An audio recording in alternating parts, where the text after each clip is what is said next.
Jemi rikthyer në studio për të folur për një temë të rëndësishme. Sot shifrat e personave në varësinë e drogës janë të frikshme. Mira të rinë në robërinë e drogës dhe jo vetëm. Varësi nga bixhozi, varësi nga alkooli, varësi nga seksi e plot të tjera. Për të folur më shumë, ftoj drejtorin ekzekutiv të organizatës Teen Challenge Albania, Orges Hysenaj. Orges, të falenderoj. Mirë se u gjeta, faleminderit për festën. Mirë se erdhët. Mund të uleni? Orges, po futem direkt në temë. Shifrat e përdoruesve të drogës janë rritur shumë vitet e fundit edhe kryesisht adoleshentet. Shumë e përdorin drogën sepse kanë kuriozitet, shumë kanë rënë prej grupeve drogës, ata që kanë qenë shitës janë kthyer në përdorues droge, përshpëtuar nga shumë probleme dhe hallet e tyre. Kur bie në këtë grack, si mendoni, sa e vështirë është të dalësh nisur edhe nga eksperienca që keni pasur dhe bisedat me persona në varësinë e drogës? Ne jetojmë në një vend, domethënë, ku realiteti i drograve dhe i përdorimit të saj është i dukshëm, i prekshëm, domethënë mediat janë duke u çarë, por ne këtë realitet e prekim kudo. Në fakt, do të thoja që është e pamundur. Nëse një person bie në një grac të tillë ose pëson një aksident të tillë, është pothuajse e pamundur, dhe kjo për shkak se shpeshherë ne mundohemi ta trajtojmë një çështje të tillë me medikamente mjekësore, ndërkohë që kjo është një çështje shumë herë më e thellë. E keni nisur shërbesën tuaj të organizatës në rrugë pikërisht në 2015 në mos gaboj. Si i kujtoni eksperiencën e këtyre viteve? Fillimi. Të takosh individ të tillë nuk është e vështirë. Ata i gjejmë shpeshherë në hyrjet e pallateve, në rrugica, në lokale, në rrugë.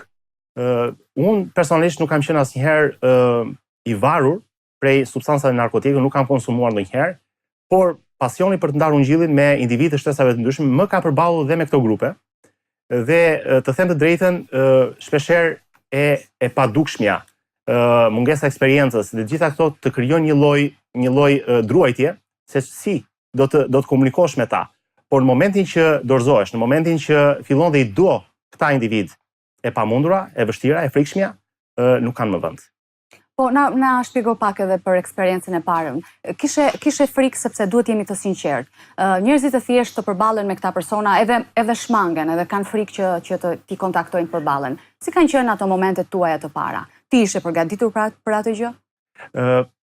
Isha lutur, kisha lexuar Biblën, kisha marrë Biblën me vete, dhe po thosha Zot, kujt i do që dhe si mund ta gjej një person të tillë.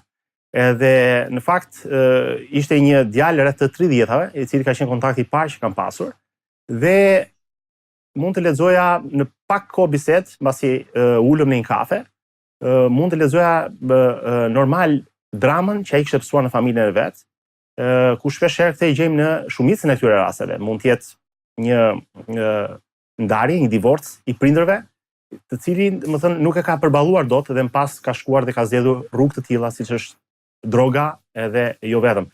Eksperienca ime ishte e tillë që pata emocion, pata një ngarkesë, nuk dija se si ta vazhdoja bisedën më tutje, por pash diçka që këta individ kanë të nevojshme bisedën.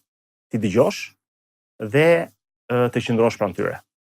Cili ka qenë inkurajimi i parë që mbani mend? Si e nisni bisedën më tej? Për çfarë inkurajoni?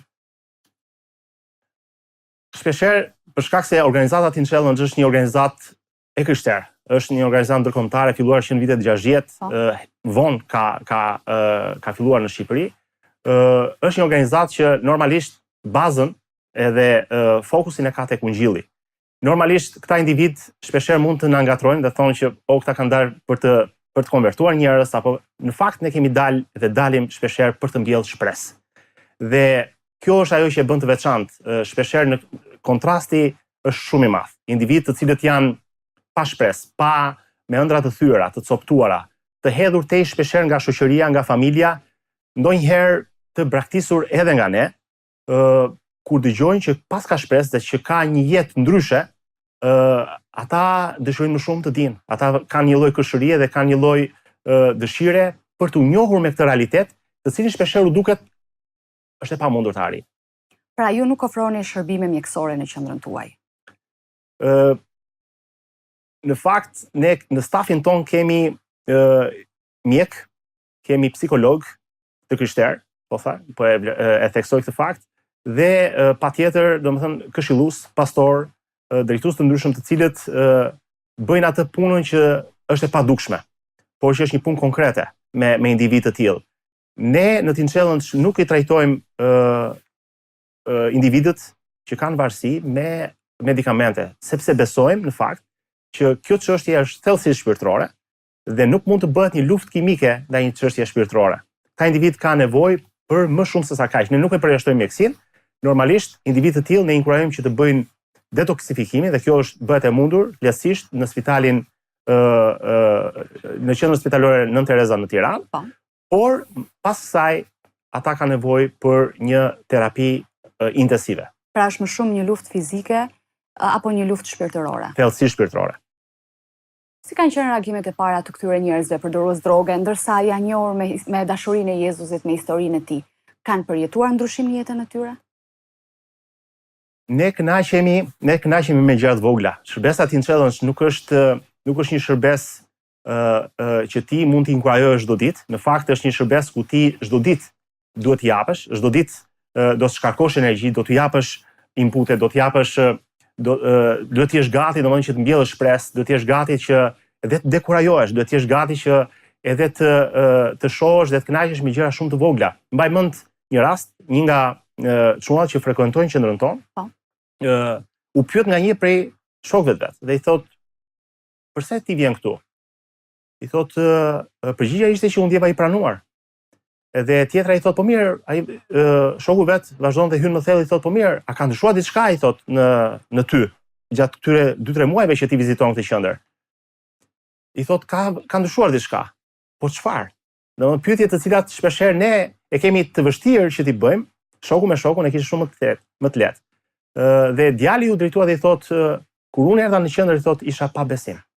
Ndërsa tani mund të shoh që kam pak besim." Dhe kjo për ne flet shumë. Ne shpresojmë që të jemi mbjellës të shpresës, edhe këtë gjë bëjmë me gëzim, me kënaqësi. Keni patur raste kur personat në varësinë e drogës ose dhe në varësi të tjera, sepse ju kujdesin edhe për persona në varësinë e alkoolit apo bigjozit, janë shëruar plotësisht dhe larguar nga ajo rrugë? Grupi i varësive është shumë i gjerë. Shpeshherë ne identifikojmë ose u vëmë nofkën disa individëve të cilët kanë rënë. Ju e thatë shumë mirë që është aksident dhe nuk ka të bëjë me backgroundin, nuk ka të bëjë me statusin familjar, nuk ka të bëjë me asnjë gjë. Ne jetojmë në një vend ku bëjmë ndoshta shumë pak në pjesë propagandistike, qoftë edhe në shkolla për sa i përket parandalimit që të rinjt apo adoleshentët mos hyjnë kësaj rruge. Por çfarë ndodh me këta persona është e tillë që një nga rastet që ne kemi trajtuar ishte një djalë i ri, të cilin e takuam në spital. Domethënë rrugët ku ne i takuam janë të ndryshme, e takuam në spital, ai ishte prej 10 vjetësh, i varur prej drogës, kishte provuar 3-4 herë që ta linte drogën duke bërë detoksifikim në spitalin Nën Tereza, por ishte rikthyer në të njëjtën gjendje. Ky ka qenë një rast që ne kemi trajtuar në mënyrë të mirëfillt. Kemi pasur takime individuale me takime me psikolog të krishterë, me pastor, me prindrit. Pse? Sepse ne përpiqemi që të bashkojmë të gjithë aktorët që mund të ndikojnë në ndryshimin e një jete. Nuk ndryshon një person vetëm, duhen të gjithë aktorët, duhet të marrin pjesë dhe duhet të mbajnë përgjegjësi. Ky rast ka qenë, mund ta quajë një rast i suksesshëm. Ne kemi referuar këtë djalë në një nga qendrat tona Teen Challenge në rajon, një qendër të mirëfillt të rehabilitimit, sepse ende nuk e kemi në Shqipëri, jemi duke shkuar drejt saj. Dhe në 4 muaj, vetëm në 4 muaj të qëndrimit të tij atje, ne kemi parë një ndryshim që mund ta quajmë me plot kuptimin e fjalës dramatik. Domethënë një djalë i cili mund konsumonte deri në 60.000 lekë të reja drogë në muaj, një barë e jashtëzakonshme për familjen e vet. Ne pam që ungjilli i Zotit tonë Jezu Krisht kishte sjell një ndryshim që të linte pa fjalë. Kur unë takova dhe ai u kthye në Shqipëri, sot është duke punuar 2 punë, është i shkputur prej varësisë. Isha unë i habitur. Unë e dija, kisha dëgjuar, kisha parë individë të tjerë, po ky ishte rasti i parë që ne pam të një të riu shqiptar, të një djali me ëndra të ndërprera, dikur valltar dhe kërcimtar, që vazhdonte për juridik në Elbasan. Ai ju rikthyen ëndrat, ju rikthyen shpresa. Po, dhe kjo është një dëshmi shumë e fortë për gjithë ata që kanë nevojë dhe mund të gjejnë të njëjtën shpresë tek Jezusi dhe shpëtim. Absolutisht. Ne jemi këtu vetëm për këta individ. Ne jemi këtu për të gjithë personat që kanë një problem varësie. Gjithsesi, rruga është e gjatë, duhet punuar, duhet vetë zgjedhja personale e personit, puna që bëni ju, por ka rëndësi shumë edhe, siç e thatë, një bashkëveprim i mjekëve, por dhe i familjes. Cilat janë terapitë që ju ofroni, domethënë në individuale, në grup apo familje? Duke qenë, është e drejtë, duke qenë që individi ka nevojë për të gjitha pjesëmarrës në procesin e transformimit dhe të ndryshimit të tij, ne i vëmë theksin sidomos familjes. Në familjet tona shpeshherë ne kemi kulturën e turpit. Ne e fshehim problemin, ose e shmangim atë, ose ja faturojmë të gjithë problemin fëmijës dhe e shmangim veten tonë. Por në momentin që prindi siguron të ardhurat që fëmia të konsumojë drogë, prindi ndoshta nuk e ka bërë aq sa duhet detyrën e vet në adoleshencë, ose ka punuar aq shumë vetëm për të siguruar të ardhurat, por nuk është kujdesur për anën emocionale të fëmijës,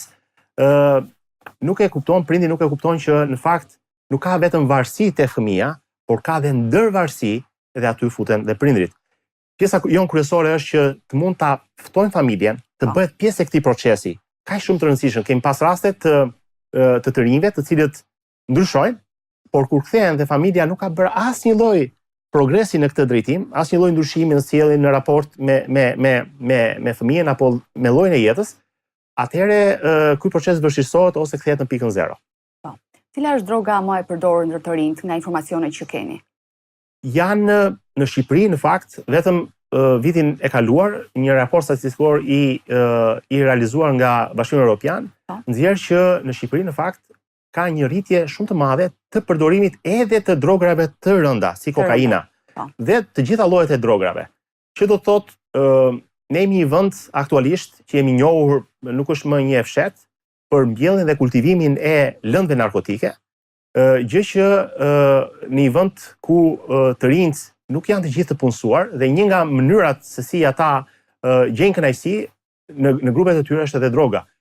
Por fakt është që përdorimi i tyre fillon domethënë që në një moshë të hershme. Kemi dëgjuar raste që fëmijë fillojnë domethënë përpara moshës 10 vjeç përdorimin e saj. Po çfarë do t'i sugjeronit një prindi që fëmia sapo nis edhe është në adoleshencë? Unë jam prind vet, edhe fëmia im gjendet në moshën kur po hyn në fazën e adoleshencës. Edhe një nga gjërat më të rëndësishme që do t'i këshilloja është të ketë kohë personale me fëmijën e vet. Të ketë një kohë cilësore me fëmijën e vet. Bota e tyre dhe frikrat e tyre janë të mëdha. Ata kanë nevojë të nxiten ëndrat e bukura për jetën, të flitet hapur për sa i përket varësive, drogës, pornografisë, imoralitetit, dhunës, sepse ata përballen çdo ditë në shkollë apo në lagje me çështje të tilla. Ata shohin modele të njerëzve që i përdorin dhe duan t'u ngjajnë. Nuk duhet të jetë më tabu që të flasin për çështje të tilla. Flisni hapur për drogën, flisni hapur për varësitë, flisni hapur për pornografinë, flisni hapur për përdorimin edhe të telefonave, sepse do t'i ndihmoni në mënyrë të jashtëzakonshme fëmijët tuaj. Ata kanë nevojë të flasin, por ata kërkojnë gatishmërinë tuaj për t'i dëgjuar. E vërtet kjo. Shumë persona që janë në varësi të ndryshme, jo vetëm të drogës, por edhe siç e thamë edhe të elementeve të tjerë, kanë nevojë të ndihen të pranuar. Unë mendoj sot që pjesa më e madhe e kishave shqiptare ka hapur dyert për këta persona, sepse edhe Jezusi i pranoi këta persona që kishin probleme të ndryshme. Mendon se drejtuesit e kishave ungjillore sot në Shqipëri kanë nevojë për një trajnim për të kujdesur edhe për të dhënë ato vëmendjen e duhur që meritojnë këta persona? Është realitet. Ne të gjithë jetojmë edhe jemi pjesë e kishës, domethënë Teen Challenge edhe si organizat e shikon veten si pjesë e trupit të Krishtit. Fakti që ne kemi ungjillin si elementin bazë të trajtimit të këtyre individëve, do të thotë që ne nuk jemi thjesht një organizat, por jemi pjesë e trupit të Krishtit dhe bashkëveprojmë dhe i bashkëndojmë gjërat me trupin e Krishtit. E shikojmë kishën lokale si të mandatuarën nga Perëndia për të punuar në mënyrë specifike me këta individ. Në rastin në kishën ku unë bëj pjesë, kanë qenë jo të pakta rastet kur këta individ janë ftuar, jo thjesht të marrin pjesë në kishë, por kanë qenë 2 raste kur drejtuesit e kishës kanë inkurajuar që një grup i tyre të mësojë një këngë adhurimi, të lavdërojnë Perëndin dhe të hapin takimin e Krishtlindjes në Kish. Edhe për mua kjo përbënte një habi në fillim, kur e dëgjova, kur e mora këtë ftesë, por mua më pëlqejnë sfidat dhe më pëlqen që të sfidohem edhe kundrejt asaj që di deri tani. Dhe gjithashtu dua që të inkurajoj dhe të nxis çdo pastor, çdo drejtues, çdo besimtar në kishën lokale që të fillojë të lutet për këta individ, të fillojë të mendoj për ta, ndoshta të fillojë të marrë ndonjë hap për t'i takuar ta, për të pirë një kafe, është shumë e thjeshtë. Mjafton t'i ftosh dhe ata kanë shumë dëshirë që të dëgjohen ose të dëgjojnë prej teje. Gjithashtu ne jemi duke ofruar trajnime të mirëfillta se si mund të punohet me individ të cilët kanë rënë në varësi apo janë në këto lloj prangash. Në shtatorin e këtij viti ne do të jemi duke përgatitur një program i cili mund të përdoret lehtësisht dhe falas në kishën lokale, të adoptohet në kishën lokale, jo thjesht për varësi nga droga, po për çdo lloj çështje që kontrollon jetën. Orges, le të kthehemi përsëri tek shërbesa juaj në rrugë. Si funksiononi si grup? Në fakt puna jon nuk është vetëm në rrugë. Rruga është një nga vendet ku ne i kontaktojmë këta persona. Kontaktet me ta janë në spitale, në rrugë, në kafe, në kisha. Dhe çudia që ne hasim është që ka dhe individ të cilët janë në kishën lokale.